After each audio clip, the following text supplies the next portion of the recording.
Exponential growth of the Omicron variant of COVID-19 means Ontario is back to a modified stage 2 with school closures, capacity limits, and more.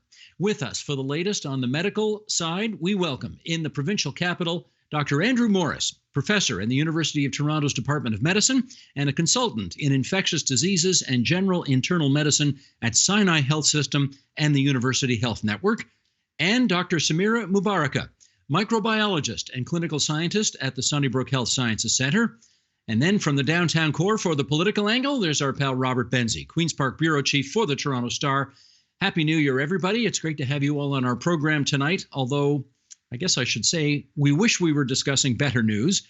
And let's start with a look at what the numbers had to say yesterday. Ontario's COVID-19 case count, big time spread. As of Monday, January 3rd, the Ministry of Health is reporting 13,578 new infections in the province. There are 1,232 people hospitalized with COVID-19 and 248 people in intensive care units due to the virus. And it's important to note that not all hospitals actually report numbers on the weekends, so we presume that the numbers actually might be higher than that. Now, Robert, let's put you to work right away. Give us the rundown of what the Ford government announced yesterday in light of these much higher new numbers. Well, I think, Steve, to the shock of parents who had been told last week by Dr. Karen Moore, the Chief Medical Officer of Health, that schools would be reopening tomorrow, they found that schools are not going to be reopening until at least January 17th. Now, that's because the Premier says the numbers are so rapidly rising that they're worried about swamping the healthcare system. So they don't want to have people out and about in society spreading this. The danger is that now parents, or the frustration is that now parents have to find alternate childcare arrangements for some younger kids. They have to have their kids doing virtual learning for 2 weeks, which, given what we've all experienced since March 2020, we know that is an exercise in frustration for students, for parents, and for their teachers. So I think there's a lot of pandemic weariness, and I thought that the Premier articulated that yesterday when he was saying he understands people are confused, they're angry, they're frustrated, but he told us that he was presented with new evidence, which we hadn't yet seen, about how much this is spreading and how many cases there could be. Now, even though we know that thanks to research in Ontario and in Denmark and in the United Kingdom and South Africa, that Omicron does not appear to be as virulent as Delta, they're worried about the healthcare system being swamped. And that's frustrating for politicians, it's frustrating for journalists, and it's frustrating for doctors and nurses and other healthcare professionals on the front lines who are having to deal with this at the same time as they're also having to scramble because there's absenteeism due to people having Omicron in those workplaces. Right. Pick up on that if you would, Rob. Just a brief follow-up. That's the story from the education side of things. Yeah. What about businesses? What about stores, retail, et cetera? Yeah. What's the story there? So restaurants have to close to indoor dining as of midnight tonight, and indoor gyms aren't allowed either. So that's, the Premier said that's just for 21 days. But the problem is 21 days can become 28 days. And I think there is I think for folks who have gotten their shots, gotten their boosters, downloaded their Vax passport, there's this feeling that, what, we did all of these things, why is a restaurant not able to open if everyone inside the restaurant is vaccinated, because they have to show proof of vaccination to go into any restaurant in Ontario. So I can understand the frustration from small businesses and from Ontarians in general. I mean, people are, as we enter the third year of this pandemic, people are frustrated and exasperated and exhausted, and I don't blame them. But we have to remember, this isn't just happening here. Ontario's had, by and large, a better pandemic than Quebec, Manitoba, New York, or Michigan, which are our neighboring jurisdictions, and I think that's a fair comparison. We've had a better pandemic, all things considered, than the United Kingdom, than the United States. So I think context is important. I understand people being frustrated. I understand their anger, but at a certain point, you have to say, we're not alone. It's like this everywhere, and in most places, it's worse. Dr. Morris, can I get your view on whether you think the government has made the correct decision given the circumstances? Yeah, I think they're in a really tough position right now. Obviously, any kind of action that you want to take, you want it to be taken earlier rather than later. It's always going to be more effective when it's taken earlier. The problem that the government faced is that there really wasn't the public appetite for any action before any kind of strain was being recognized. What we have right now is primarily a mismatch between healthcare worker supply and healthcare demand. That's the major strain that we're facing right now. And it's really unclear to me, to be honest with you, whether what was being proposed or what's being enacted is going to make that mismatch better or worse. We're going to be taking members of the workforce out of action because they're going to need to be taking care of their kids at home. And on the other hand, there will be some benefits probably by reducing transmission. I think they couldn't be seen by not acting. I would have preferred for them to be heavily focused on preserving the workforce and as much as possible trying to keep the rest of the public safe. But this is a very difficult tightrope to walk, that's for sure. Can I get your, maybe you can help us understand better the question that Rob raised at the end of his last answer, which is to say, if everybody who goes into a restaurant has to show proof of double vaccination that they're safe, why are they shutting restaurants down entirely, given that the people inside those restaurants are presumably at the least amount of risk of society in general of getting and spreading this thing? Yeah, well, I think a few things. First of all, that was probably a reasonable calculus 2 months ago, or maybe even 6 weeks ago. But Omicron has really changed that altogether. I have to admit, I'm one of these people who are now questioning the current value of these vaccine certificates for two reasons. One is we know that many people with Omicron are asymptomatic and yet transmitting.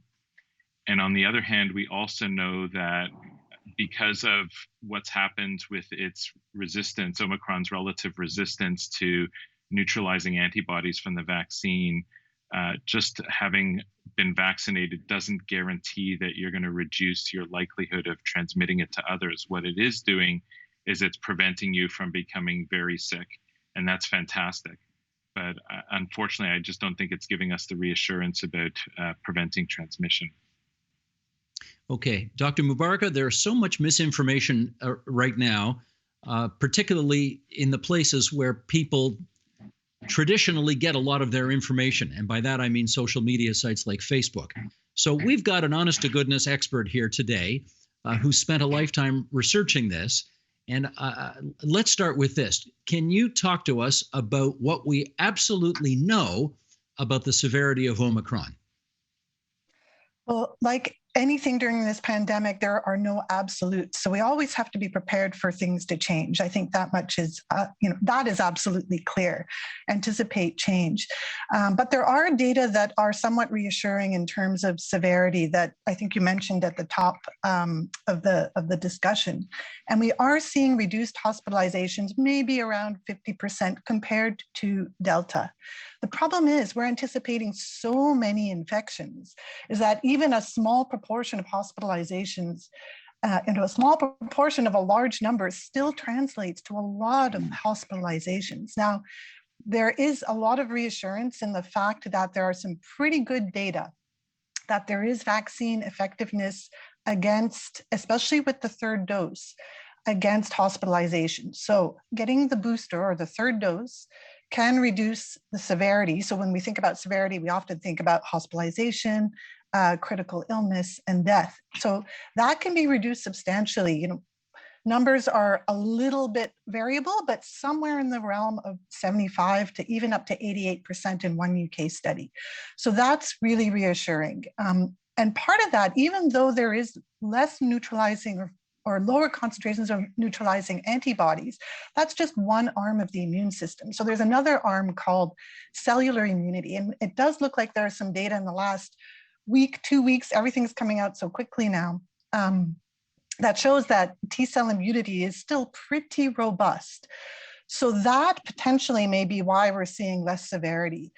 There's also a study from Europe that shows that it can, even though I agree with Dr. Morris that, this is not, vaccination does not confer sterilizing immunity. There's always a chance that you will transmit, but the reduction in household transmissions is substantial enough that it could play in a really important part in at least blunting some of the transmission, especially with close contacts, such as households.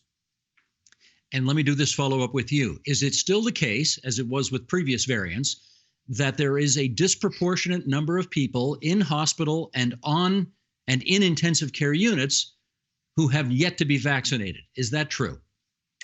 That is correct. So unvaccinated or partially vaccinated. And one thing we need to bear in mind is that our definition of fully vaccinated is also going to change. And I think we're more likely to adopt terminology going forward, maybe calling, for example, third doses updated vaccines, because I don't think we're done yet. I think we need to prepare ourselves and socialize the idea that ongoing vaccination will be a reality here. And as many people know, some of the vaccine manufacturers are looking at developing and have already developed and are testing Omicron-specific vaccines. We just don't quite know yet what the triggers will be to roll those out. I think we have a lot of work to do in that regard.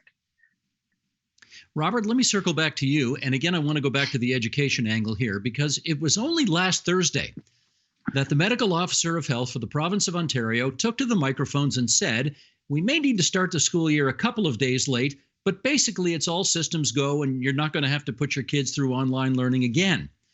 It was only 4 days later that they completely changed their position on this and said, okay, things have changed. 2 weeks now, we need a real circuit breaker here. Can you get us inside that cabinet room and tell us what obviously transpired on Sunday evening when they were having their meeting that resulted in such a different position emerging from that meeting than from the week before?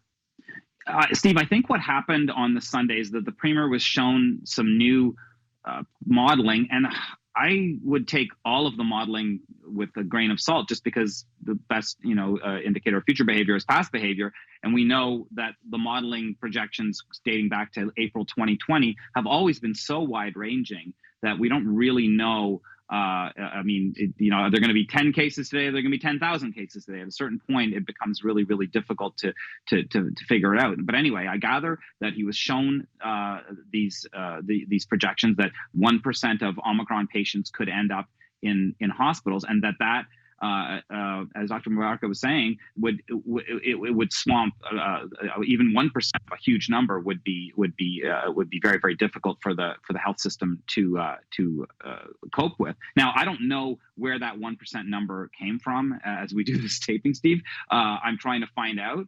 But I haven't seen that in any of the studies that we've looked at from Europe and South Africa. So I don't know if it's 1% or if it's 0.1%, but whatever. He was worried enough that he went to the cabinet and said, look, this is what's going to happen. And we have to close schools. But the problem with closing schools is there's a cascading effect that comes from that for childcare, for the kids themselves, because I think the mental health of our children is the thing that I'm worried about as a parent. What's it going to be like for them after the pandemic? I mean, how are they going to cope? Online learning, and teachers and students and school boards have done a great job coping, I think, but it's not the same as an in-classroom, in-person experience that we all enjoyed when we were in school. And I think that's something that we really need to worry about. And I know that the Tories are very worried about the political ramifications, because parents are upset about this. They're upset that they got told one thing on Thursday, and then the following Monday they got told the complete opposite. And now when they say, oh, it's going to be January 17th that schools might reopen, I don't think anyone believes that that's going to happen.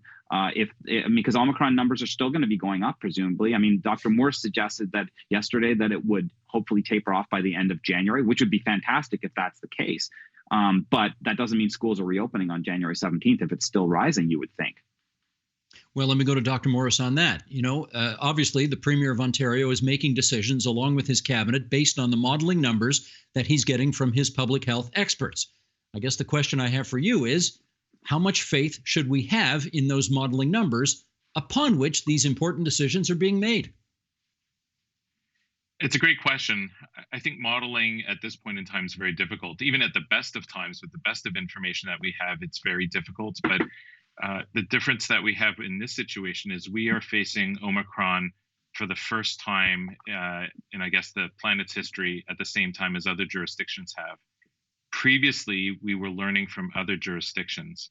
So we're learning in real time the behavior of Omicron in a manner that we didn't face, for example, with the first wave or really any of the other waves, including Delta. So whether it's 1%, 0.1%, more or less, these are clearly going to be just guesstimates. I think an important thing to understand about modeling, and I'm not a modeler by any stretch of the imagination, but modeling is meant to give governments and other actors some idea of what could happen. And I guess in this situation, the government is facing a situation where it is possible that we will get a massive number of patients that will absolutely overwhelm the system. Certainly what we're seeing right now is just the beginning of the lagging effects of a massive increase in infections. If we assume that countries like Denmark and the United Kingdom were ahead of us, then we can be reassured. But I'm not that certain, to be honest with you, that they're much ahead of us. And so we're really learning in real time. And so I am concerned that we're going to have large numbers, but that magnitude is really unclear to me, that's for sure. And I think it's unclear to the government as well. All right, let me follow up with Dr. Mubaraka on this. If there's two things we've heard about the Omicron variant, it is one, that it's much less deadly than the variants that came before it, and two, that it is much more transmissible than the variants that came before it as well. Speak to us, if you would, about the second point. Why has this variant become so much more easily transmitted than the previous variants? So it's most likely multifactorial. In other words, there's probably more than one component or one contributor to the fact that it's more transmissible. If we look at it from a virology perspective, there's some recent data out that shows that it replicates really, really well in what we call primary nasal epithelial cells. So those are human cells from the nose that people grow up in the lab. And when you compare and actually do a competition between Delta and Omicron, Omicron wins hands down. It replicates really, really efficiently in that type of system.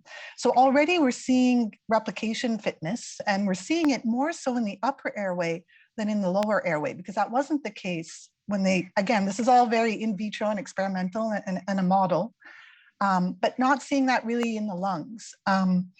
So that might be one thing, is that people are just shedding high amounts of virus from the nose. And I think that it's really important to correlate that with what we're seeing clinically. That would be very, very helpful. And then the other issue is one that we've already touched upon, and that's immune evasion. We know that neutralizing antibodies are less effective from prior vaccination against this virus.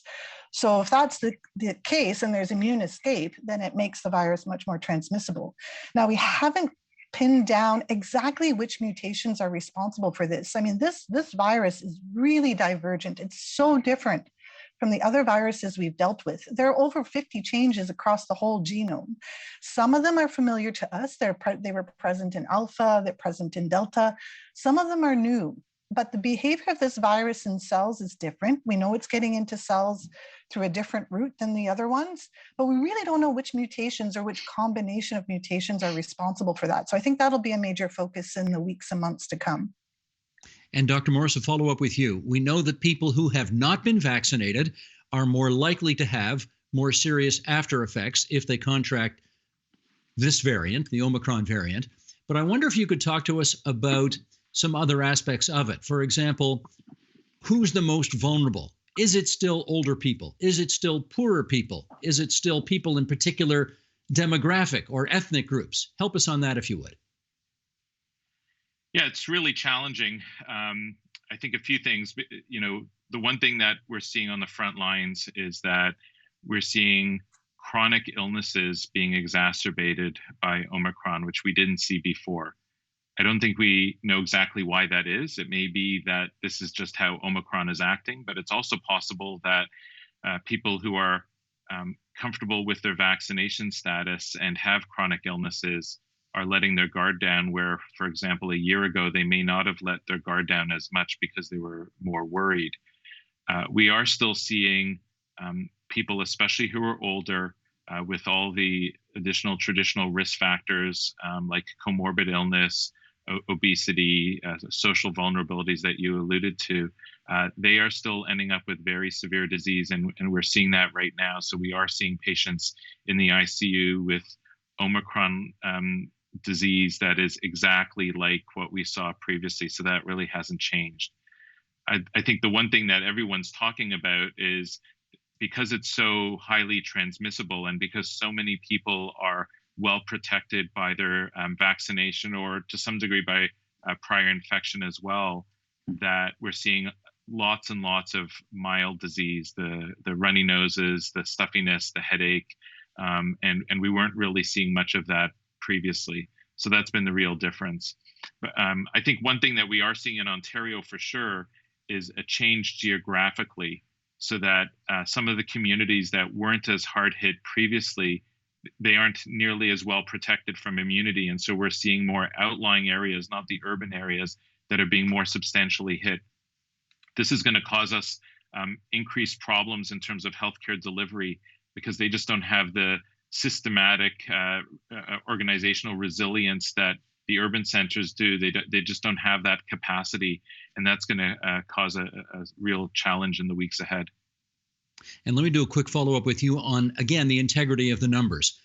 One of the things, obviously, the people of Ontario need to know that the numbers that they're getting from their Ministry of Health, from the government of Ontario, are numbers they can believe.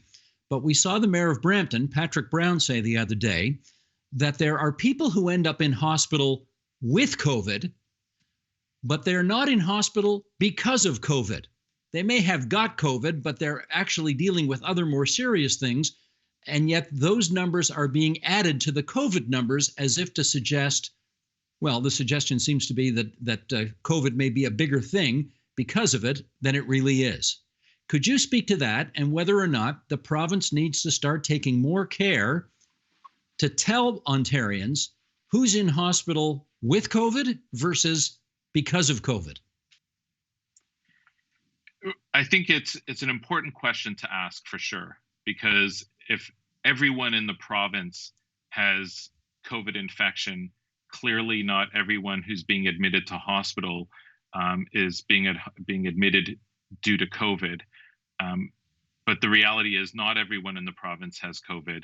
And we do have patients who are being admitted to the hospital without COVID. It's very difficult, unfortunately, to clearly differentiate it for many of these patients, as I've already pointed out, what is due to COVID and what is with COVID. I think for most of the pneumonias that we're seeing, that is lung infections and people who are needing oxygen and possibly ventilation support, it's pretty obvious that that's due to COVID. But these exacerbations of chronic illnesses that we weren't seeing previously, it is really difficult to tease out. And most of us on the front lines are now struggling with this. And one thing I'll also point out is not only are we struggling to understand whether that's due to COVID or with COVID, but we also don't have as much confidence in knowing the effects of the treatments that we've been using for COVID up till now, and understanding whether that's going to help those patients get them better sooner compared to the COVID patients, where it's much more straightforward. Okay, back to the political angle, and Rob Benzie, come back in here for this. Understandably, the Premier, the Minister of Health, sometimes the Minister of Finance, really dominate the microphone, if I can put it that way, these days, because they're the decision makers and they're the ones who really have the most influence on what we do.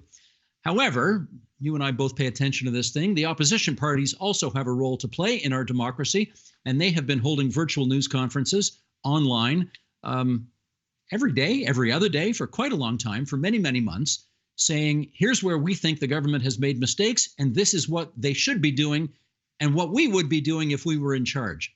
Can you put some meat on that bone and tell us how they might be doing things differently? And you know what, Steve, it's significant, because remember, we have an election in Ontario on June 2nd. So 5 months from now, we'll be at the polls.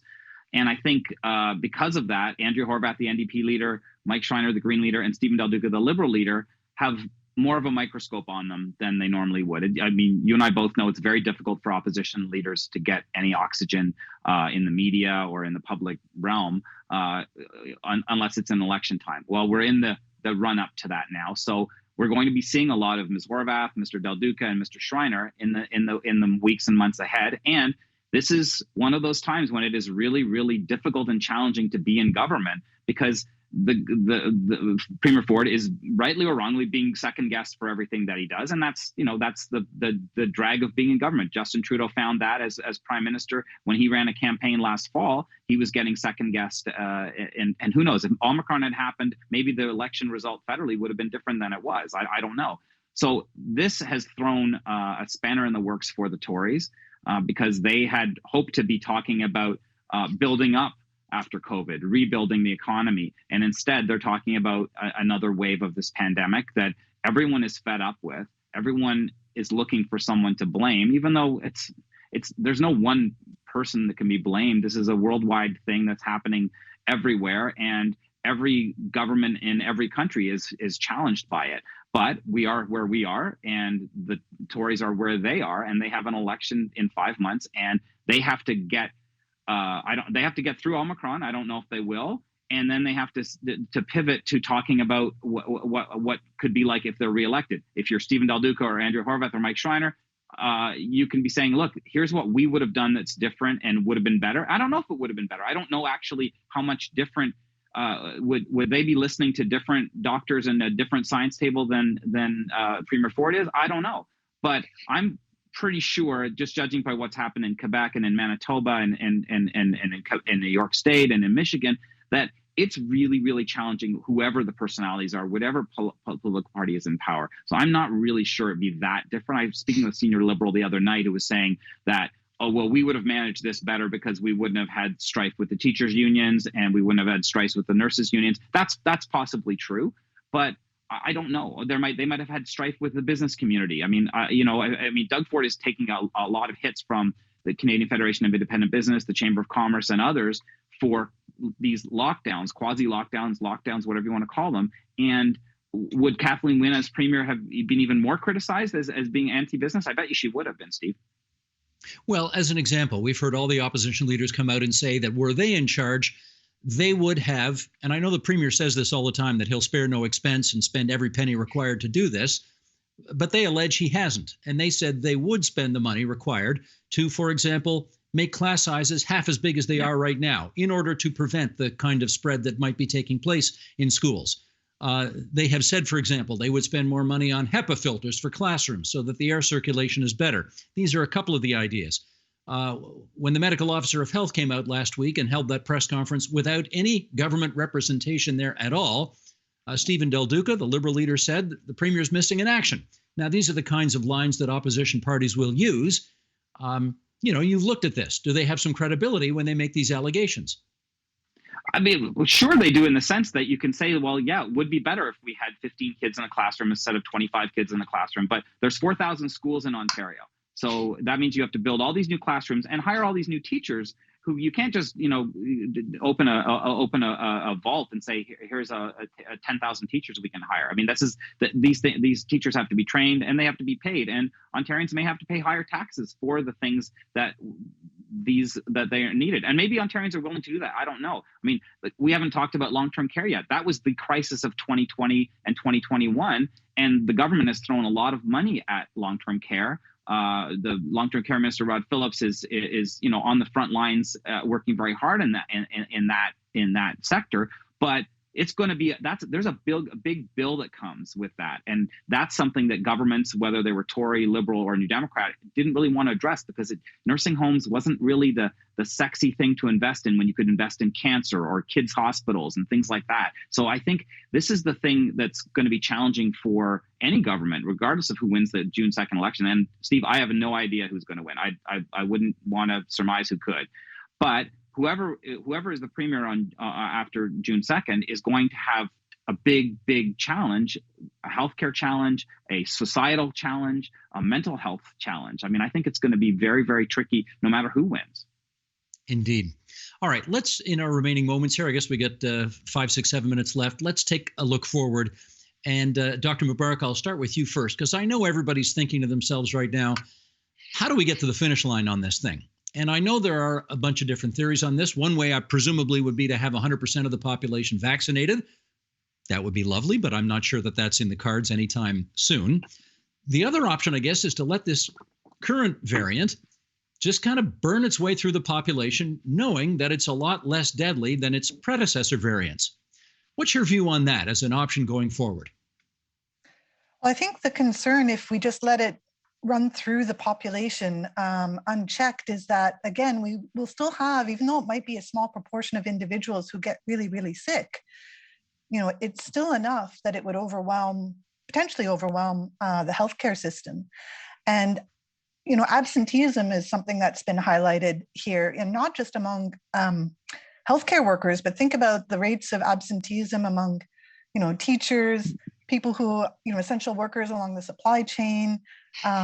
So many different sectors would be affected. So from my perspective, I don't know that would really be the best option because of the knock-on effects of doing that. Obviously, we need to continue with our current vaccine strategy, and I think we need to start thinking about other vaccine strategies. Like this might be the trigger. This might be the one that the first time that we actually switch out the S protein for maybe a more specific vaccine. Up until now, all the vaccines have really contained what we're calling the ancestral or the parental spike from way back, like late 2019, right? And it's been difficult to know whether we should update the vaccine because it's been one variant after the other. You would no sooner switch it out than the next variant would come along. So that's the pitfall there. I'm not saying that that's a panacea by any stretch of the imagination, but we need to keep a really, really close eye on vaccine effectiveness going forward, not just for infection, but also hospitalization, and maybe make a call in the very near future about whether to change the vaccine. I think we're going to be entering a phase of what we'll call endemicity. There are a few hallmarks that we've already reached when it comes to that. It's already spilled over into animals. We know now that deer in Quebec are positive for SARS coronavirus 2. So the likelihood that we will eliminate this is unfortunately very dismal. This is not like SARS 2002 where it came and went. This one's here to stay. Well, on that front then, Dr. Morris, let me ask you whether or not we are at the point where we need to start thinking about the Omicron variant as we do the regular flu. It's endemic, it's going to be with us all the time, and we're just going to have to learn to live with it. Yeah, it's a nice thought. I think the challenge we have, I'll correct myself, I think one of the biggest errors we've made is we've consistently tried to use the flu paradigm and apply it to COVID-19 or SARS-CoV-2, the virus. And I think that has failed us repeatedly in almost all facets of how we've tackled this. In many ways, it has not behaved like it. It's a different virus. It mutates differently. Our response to it as humans has been different. And I think it makes it very uncertain how we're going to be able to move forward. We will. All pandemics do end at some point, and likely it's going to be some degree of luck in terms of how the mutations move along with the virus, as well as our population-based immunity, whether that's going to be from infection or from various vaccination strategies. I think the one thing that we should probably take home from this point forward is that we need a much more robust approach to breathing clean air and making sure that all the various workplaces and places of recreation are as safe as possible to minimize transmission. And I think the other thing that's really important for us to appreciate is that it's really never a good strategy to, from an infectious disease perspective, to try and optimize infections. We've never done that before, and I don't think that's probably a good way moving forward. So it's probably best to have a vaccine-first strategy, but also try and ensure that we have all places, homes, schools, workplaces, recreation centers, as safe as possible And all those things moving together in lock arm will probably minimize the damage that this virus will have moving forward. But I think it's really unpredictable how this is going to play out. COVID-19 has surprised us repeatedly. And I think what we should take as a truism is that it will continue to surprise us moving forward.